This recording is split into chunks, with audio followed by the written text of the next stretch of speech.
other parts of the world by an accident of history, by slavery. And the wheels have turned full circle for them, having been taken, or their ancestors taken on slave ships, that they are returning as free Africans back to the land of their ancestors. Well, the permanent secretary of Ministry of Tourism and Culture there talking to GRTS's Louis Mendy shortly after a drama presentation at the Ibunjan Theatre.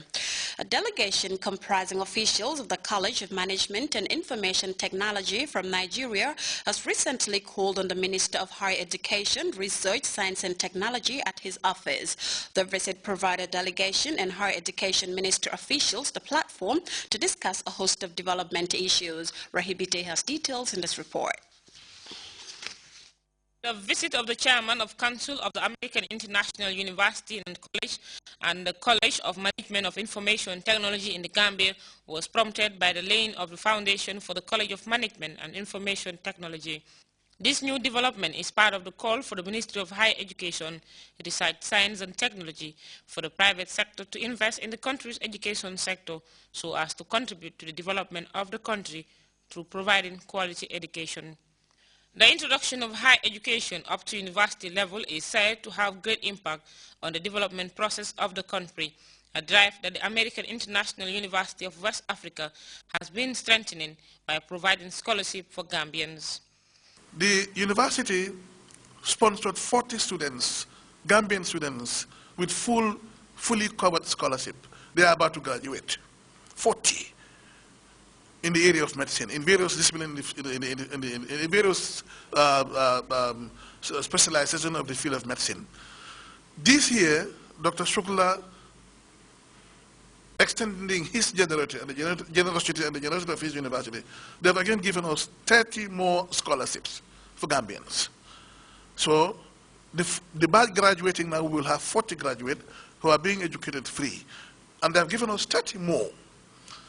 Idrissa Manjob is the man behind their coming to the Gambia. He runs a private equity firm called EM Holding and has been partnering many foreign businesses to the Gambia. Our journey started when we wanted to put a flour mill in the Gambia. I went to Nigeria to make a presentation to his team. It didn't work out. But then Rufai in the process became what I call a Gambia file, somebody that loves the Gambia.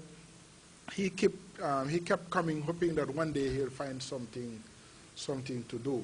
And we are very proud to be involved with this project together with the American International University.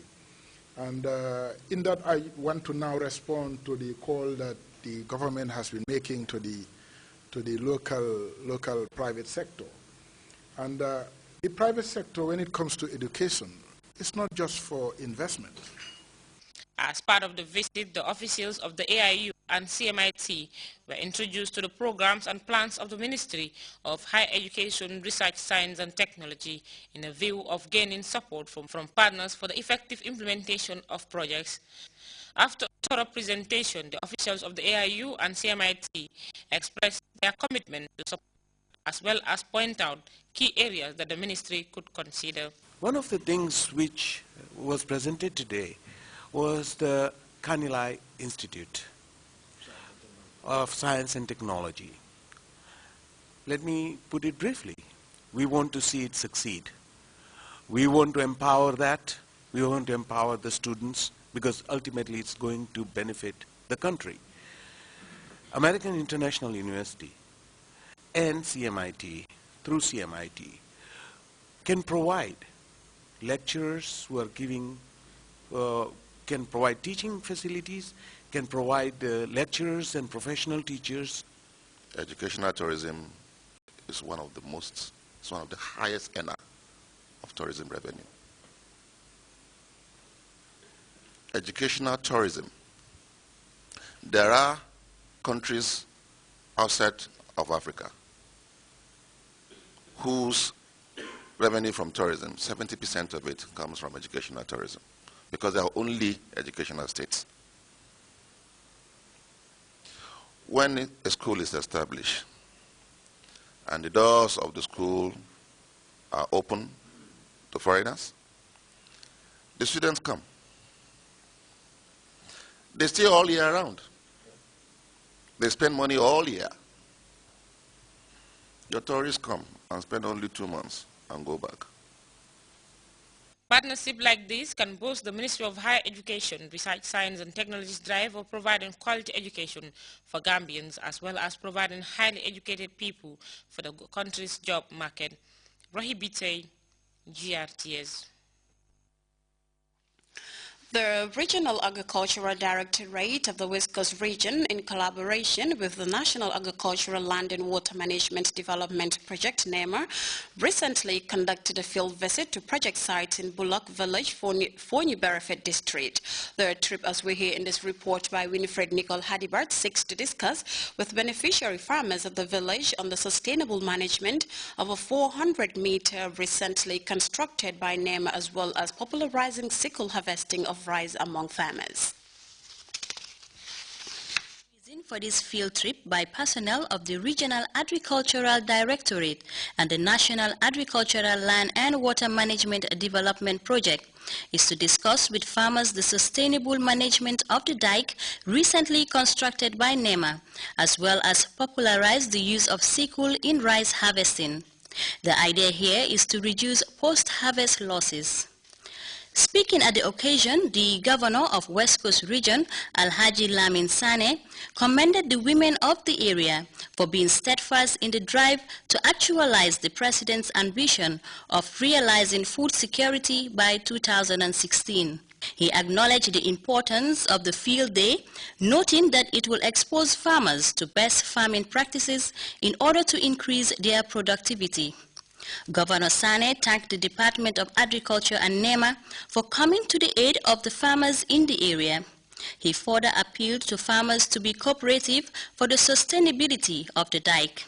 The agricultural project seeks to help farmers alleviate their problems in an effort to increase productivity.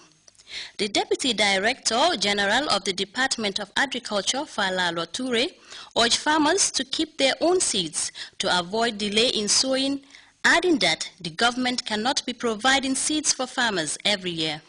For her part, the National Assembly member for Forney Berefet District, Honorable Bintanding Jaju, thanked the President for his strive in developing the agriculture sector of the country.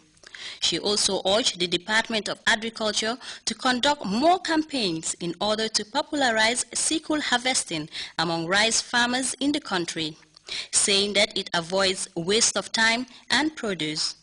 Mrs. Jaju assured the Department of Agriculture and NEMA for the proper upkeep of the dike to ensure its longevity. Reporting for GRTS News, I am Winifred Nicole Hodibat. The Khalifa of Serigne Murtala Mbake, Ibn Hadim Rasoul, Serigne Mamour Mbake, has completed a 3-day visit to the Gambia. During his visit to Banjul, the venerable religious figure also took time to pay a courtesy call on the Imam Ratib of Banjul, Alhaji Cherna Ali Maskar. The meeting seeks to further bolster the existing inter-religious ties among Senegambians for better cooperation and development. Modu Bajan has the rest of that report. During a short trip to the Gambia meant to meet and dialogue with Murids, other Muslims and Gambians at large, the Khalifa of Serigne Murtala Mbake, Serigne Mamour Mbake, pays a courtesy call to the country's Imam Ratib, Cherno Aliou Maska. Both scholars spoke at length during the meeting in relation to bettering the already acknowledged interfaith tolerance in the country. In this light, Imam Ratib Ka emphasized that Islam is solely a tolerant religion and therefore added that belonging to different tarihas or Islamic sects is no unusual thing in the Senegambia region. He therefore thanked his religious counterpart for the bold gesture and as such urged all Muslims and Gambians at large to live by the teachings of the country's religions. The visiting Murid scholar has during the engagement invited Imam Ratib Ka to Tuba, given that the invitation which was meant for His Excellency President Jammeh may not materialize due to the President's numerous activities. As mentioned during the deliberations at the meeting, educational issues will be key during Imam Ratib Ka's prospective visit to Tuba. Therefore, Tuba's Islamic education system, which spans from nursery to university level and includes fields such as medicine, will also be discussed by the two sides. Serigne Mamour Mbake also thanked President Jammeh for his stance in Islam, especially his contribution to the annual